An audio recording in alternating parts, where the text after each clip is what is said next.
Hola, buenos días. Soy Ana Coloma del equipo de control de la infección. Soy internista y me dedico al área de la infección. Muchos de vosotros ya me conocéis y ya sabéis, este año hemos tenido un problema importante de salud pública infeccioso, que es la infección por SARS-CoV-2 o el COVID-19 conocido por todos vosotros, que nos ha causado un daño en la población y unos estragos a nivel de la salud importantes. A partir de ahora, el problema que podemos tener es la coinfección del SARS-CoV-2 con el virus de la gripe, y esta sesión intenta hablar un poquito y resumir 4 puntos acerca de esto. Primero hablaremos un poco de las características, cómo se presentaron los pacientes en la primera ola del COVID-19. Esto es una cohorte que formamos parte del Hospital Moisés Broggi de los datos recogidos. Es una cohorte nacional compuesta por 15.000 pacientes y se han publicado los datos. Nosotros en un solo mes tuvimos ingresados 1.500 pacientes aproximadamente por COVID. Como veis, la distribución de estos pacientes, los pacientes, la edad media de ellos eran 62 años, el 60% eran varones, como podéis comprobar aproximadamente. En la serie nacional, la raza predominante, 90%, era caucásica, pero en nuestro caso, los latinos hay una proporción importante, que es el 23%. No sabemos si es por un problema demográfico, una situación demográfica de nuestra área, o bien porque hay factores genéticos que hacen que esta población sea más susceptible. La comorbilidad de estos pacientes no era muy alta, todo lo contrario, eran pacientes bastante sanos, y lo que también llama la atención es que eran hipertensos y tenían un índice de masa más elevado, por encima de 25 en nuestra serie, o sea, de los que tenían toda la población en general, y los que eran más graves tenían un índice de masa corporal de 28. Aparte de esto, los diabéticos también eran una población susceptible. ¿Y cómo se presentaron estos pacientes? Pues se presentaron como un síndrome gripal, o sea, por eso ahora nos preocupa también el overlap con la gripe, ¿no? La mayoría de ellos, un tanto por ciento elevado, se presentaron con fiebre, con febrícula, tos, clínica respiratoria. Un signo paternumónico era la anosmia, la pérdida del olfato. Ya lo sabéis, esto en la gripe no se da, la pérdida del olfato en general, a no ser que haya asociada una infección otorrinolaringológica y se produzca una pérdida del olfato, pero no por el mismo mecanismo, sino por otros.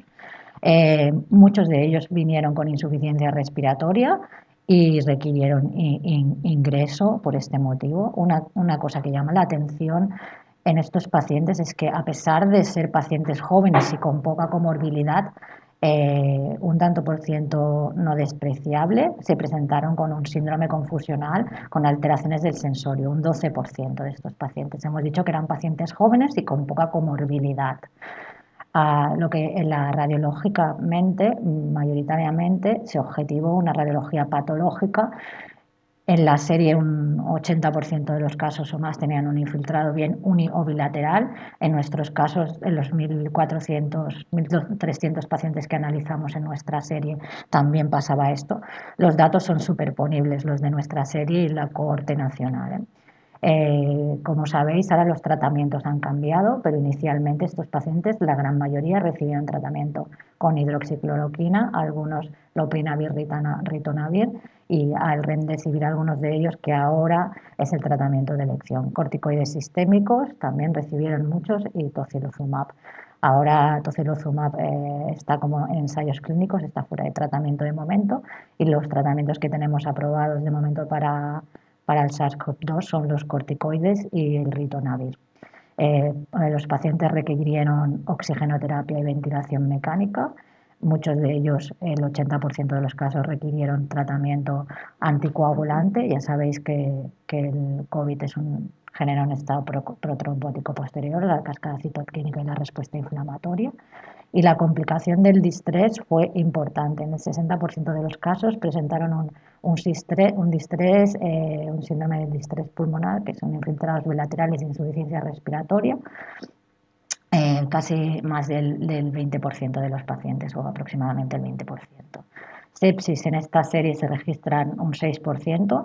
En nuestra serie inicialmente la sepsis era de 1% o menor y posteriormente los pacientes que ingresan en UCI hacen sepsis o bien por infecciones asociadas a la ventilación o bien por bacteriemias de catéter o otras bacteriemias del paciente crítico.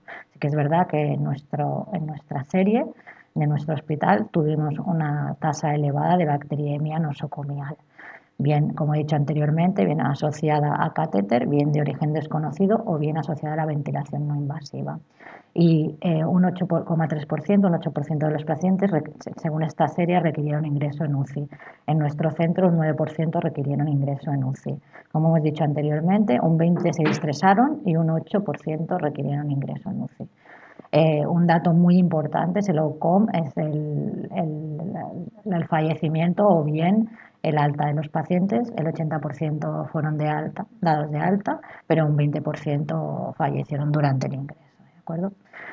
Estas series comparan tanto la cohorte española del centro como la multicéntrica, que es la nuestra, por decirlo así, con la de los Estados Unidos y la italiana. Lo que nos interesa es la comparación de estas cohortes, son básicamente la mortalidad por grupos de edad. Como veis, la mortalidad por grupos de edad, en la gente joven la mortalidad es baja, muy baja. En cambio, a partir de los 60 años la mortalidad sube y en el grupo de edad de 70 a 79 años tenemos una mortalidad del 25% y en los mayores de 80 años del 46, 50, 50% en nuestras series, ¿de acuerdo?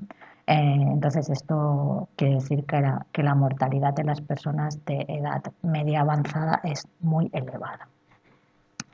Y claro, a todo esto nos preguntamos, ¿qué pasará esta temporada con la gripe? ¿Qué pasará esta temporada con la gripe? La gripe es una epidemia estacional, por decirlo así. Cada año, hace muchos años, tenemos gripe. En el hemisferio sur, la gripe se produce en invierno. El invierno es en los meses de agosto principalmente, con lo cual podemos prever lo que puede pasar en nuestro hemisferio viendo lo que ha pasado en el hemisferio sur.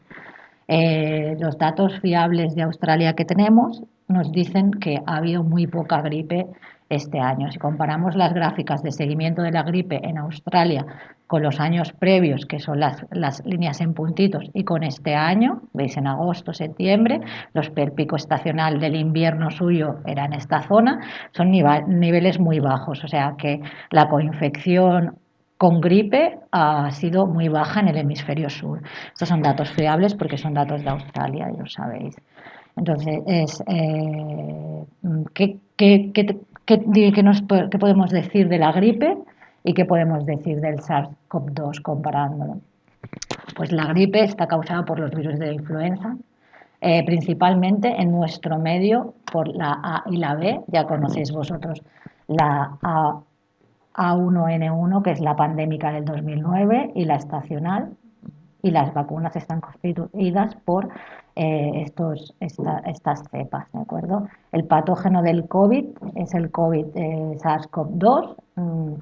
¿Y cómo se transmiten? Se transmiten ambos dos por gotas de un tamaño grande. Sí que es verdad que los aerosoles en la transmisión del COVID juegan un papel importante. Un papel menos importante se cree que puede ser la transmisión fecal-oral, pero está en discusión. Y los periodos y la infectividad de incubación, hay una diferencia con la gripe respecto al COVID-19. La gripe se contagia sobre todo una vez inician los síntomas en los primeros 1 o 2 días y es contagioso hasta el 7.º día. En cambio, el COVID es contagioso antes de la sintomatología, 48 horas antes, y puede ser contagiosa incluso más allá de 10 días del inicio de los síntomas. A la población que afecta a los grupos de riesgo, la gripe, ya sabéis, edad mayor de 65 años y niños menores de 2 años, los inmunosuprimidos y las embarazadas son grupos de riesgo. En cambio, en el COVID-19, como hemos dicho anteriormente, la edad avanzada, el sexo varón y la hipertensión son factores de riesgo para que los pacientes estén más graves. ¿De acuerdo? La duración de la gripe, básicamente, de la sintomatología es entre 5 y 7 días El COVID se comporta de una forma diferente y produce una tormenta citokínica a las 2 o las 3 semanas, que es cuando los pacientes se ponen realmente enfermos. La anosmia es una característica que no tiene la gripe. Las alteraciones de la coagulación se producen en muchos pacientes y puede haber síntomas a largo plazo, como son la fatigabilidad, las artralgias, las mialgias. En los niños, la gripe tiene más riesgo, como hemos dicho anteriormente, los niños inferiores a 2 años. En cambio, el COVID es poco frecuente en los niños, que causa enfermedad grave y sobre todo se produce los contagios en adolescentes y se puede dar algún síndrome inflamatorio en los niños, pero es muy raro. La mortalidad, como hemos comentado, una mortalidad de la gripe del 1% y la mortalidad del COVID mucho más alta, del 20%. El tratamiento para el virus de la gripe tenemos los inhibidores de la neuraminidasa, sobre todo utilizamos el oseltamivir, y para el COVID pues tenemos de momento el remdesivir, corticoides, los anticoagulantes para los fenómenos trombóticos, las inmunoglobulinas en discusión, vacunas ya tenemos múltiples aprobadas y el COVID estamos en ello, ¿de acuerdo? Y aquí veis pues esto, la cantidad de pacientes infectados y la mortalidad respecto uno y otro virus. Las coinfecciones se producen en el 20% de los pacientes infectados por SARS, según las series, pero la mayoría no son por gripe, sino son por otros virus, rinovirus o virus sincicial respiratorio, metannavirus y otros virus, incluso por bacterias atípicas, clamidia y micoplasma, que la coinfección bacteriana en los pacientes con SARS-CoV es mucho más baja que la coinfección bacteriana en los pacientes por gripe. ¿Y cómo tendríamos que evitar la infección por gripe, ¿no? Como pues ahora, ¿por qué probablemente en Australia hayan tenido tan poca gripe y esperemos que nosotros tengamos también poca gripe? Pues porque hay un distanciamiento social, porque se utilizan las mascarillas, ya sabemos que la transmisión de la gripe es por gotas, igual que por el COVID, bueno, en parte igual que por el COVID. Después la vacunación es muy importante, o sea, siempre hay que vacunarse de la gripe. La cobertura vacunal de este año es del 45% de la temporada 19-20, que es una buena cobertura para gente, bueno, no es muy buena cobertura para gente inmunodeprimida o mayor, pero es donde se analiza y es importantísimo vacunarse. Entonces, como hemos dicho anteriormente, la coinfección por otros virus respiratorios, según series, está estimada en un 20%. Sí que es verdad que por gripe es mucho menor y debe ser un 1% aproximadamente.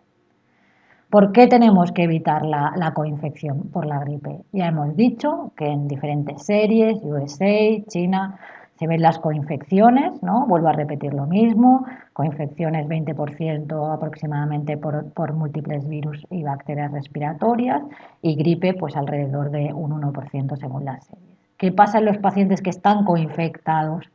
Los pacientes que están coinfectados tienen una mortalidad 2,27 veces más alta que los pacientes que solo tienen un SARS-CoV.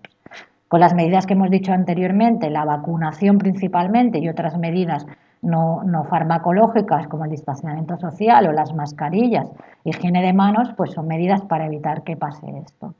¿De acuerdo? Entonces también es complicado diferenciar clínicamente una gripe de un SARS-CoV porque son clínicas fiebre alta y síndromes gripales, por decirlo así, si no tienen algún signo patognomónico como es la anosmia.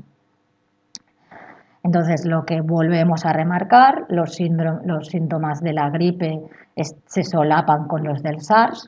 El tratamiento, como hemos dicho, lo más importante es la prevención. La prevención es con vacunación y con las medidas de distanciamiento y la coinfección con influenza COVID-19 puede ocurrir. El sistema en este momento está súper presionado, el sistema sanitario, y cualquier aumento no podríamos soportar un pico de gripe como los de otros años. El sistema claudicaría ya está al borde de la claudicación. Con lo cual es súper importante lo que hemos comentado. No vacunación sí, vacunación contra la gripe y las medidas que recomiendan todas las todas las entidades sanitarias de distanciamiento, mascarillas, higiene de mano, etcétera. Vuelvo a repetir otra vez, son cosas sobre las vacunas que se creen. La vacuna de la gripe no aumenta el riesgo de desarrollar una infección por SARS-CoV. Hay diferentes estudios en los cuales esto se objetiva. Hay una serie de 90.000 pacientes en Brasil en la cual se ve que los pacientes vacunados por la gripe tienen una mortalidad más baja, un ingreso en UCI más bajo y una necesidad de ventilación invasiva o no invasiva, mecánica, más baja. Con lo cual, por eso es tan importante la vacunación. Es muy importante que los mayores de 65 años, 60-65 años, se vacunen, y esto hace que disminuya la mortalidad de la infección por COVID-19. ¿Cuándo nos tenemos que vacunar? Nos tenemos que vacunar, todos saben que los anticuerpos en frente de la vacuna de la gripe, se producen a partir de las 2 semanas, y el pico de anticuerpos se produce en las 6 semanas aproximadamente, con lo cual hay que intentar, antes de que esté circulando la gripe 2 semanas antes, tendríamos que estar la población vacunada. Esto lo he dicho anteriormente, la vacuna de la gripe tiene una cobertura este año del 45%, en función de los diferentes años pues hay una cobertura vacunal diferente. Y lo que está claramente probado es que disminuye las hospitalizaciones y los ingresos en UCI de los adultos de forma importante. ¿Recomendamos la vacunación? Sí, siempre que haya una ocasión hay que vacunarse de la gripe, en cualquier momento hay que vacunarse. Y hay que revisar que todos los pacientes estén vacunados por otras vacunas que requieran, por ejemplo, el neumococo o otras. No sabemos, cosas desconocidas, cómo puede influir la respuesta inmunitaria de la vacuna contra la gripe sobre el tratamiento que estamos poniendo para el COVID, esteroides y inmunomoduladores, corticoides e inmunomoduladores. No sabemos cómo la respuesta de la vacunación de la gripe, si la protección será menor o será mayor cuando los pacientes están sometidos a tratamientos con esteroides y inmunomoduladores, como es el TOCI, Lozumab o otros tratamientos. Con lo cual es importante la vacunación, hay cosas que desconocemos de ella, es muy importante, y siempre que se vacune a los pacientes hay que mantener las medidas recomendadas, higiene de mano, mascarillas,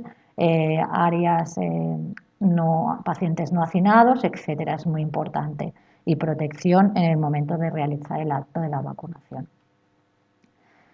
¿Qué pasa con los pacientes que han tenido un COVID y hay que vacunarlos? Pues si los pacientes no han tenido nunca un COVID y no han tenido 14 días previos de exposición con ningún paciente o contacto con ningún paciente COVID, se pueden vacunar en cualquier momento.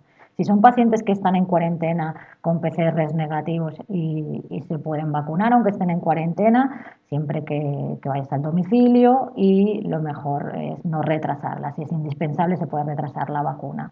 Con pacientes asintomáticos o preasintomáticos tampoco estaría contraindicada realizar la vacunación de la gripe. No obstante, se recomienda que hayan pasado los 10 días de la enfermedad.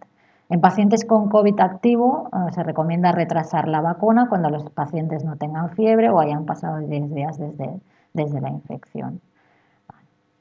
Entonces, como hemos dicho anteriormente, es muy importante tener buenos test diagnósticos para diagnosticar la gripe y el SARS-CoV, porque vamos a tener coinfecciones por ellos, y es muy importante, si los pacientes tienen una coinfección, que tratemos la gripe, porque la gripe aumenta el riesgo de mortalidad en estos pacientes.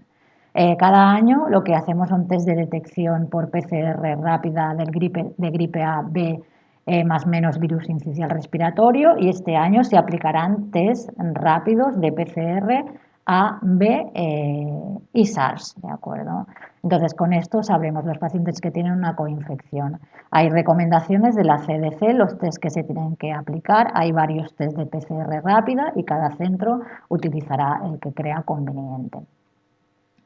El tratamiento antirretroviral para la gripe es importantísimo darlo, eso el oseltamivir fundamentalmente en aquellos pacientes que estén ingresados, aquellos pacientes de riesgo y sobre todo es eficaz en las primeras 48 horas de la enfermedad. Los fármacos aprobados por la FDA, que nosotros básicamente utilizamos el oseltamivir y sobre todo la efectividad del tratamiento es en los primeros 2 días de inicio de la enfermedad. En conclusión, es importante tener test eficaces para detectar las coinfecciones del SARS y la gripe, porque existir existe. Si tenemos un paciente con gripe, hemos de tratarlo si ingresa con oseltamivir o con un inhibidor de la neuroaminidasa, pero bueno, el que tenemos aquí es el oseltamivir. No hay interacciones entre el oseltamivir y el remdesivir. Probablemente haya algún problema con los corticoides y la replicación viral en los casos que se utilizan para tratamiento de la enfermedad de COVID-19 los pacientes con gripe, porque ya sabemos que los corticoides aumentan la replicación viral en pacientes con virus por influenza. Y esto tenemos que ver cómo lo evaluamos en la enfermedad a posteriori. Siempre tenemos que pensar en las coinfecciones bacterianas con la gripe, que como hemos dicho son más frecuentes en la gripe, bastante más que con la infección por SARS-CoV-2. Pensar en la neumonía neumocócica, pensar en las neumonías por aureus y pensar en el estreptococo también. Y en pacientes que están ingresados, ya sabéis que en pacientes ingresados y que hayan requerido ventilación invasiva, el aspergillus posteriormente es también importante verlo como una infección posterior sobreañadida. Con lo cual, ¿cuál es la conclusión? Hay que vacunarse de la gripe. Es súper importante este año por todo lo que hemos citado anteriormente. Más mortalidad, colapso del sistema sanitario, etcétera. Gracias por su atención.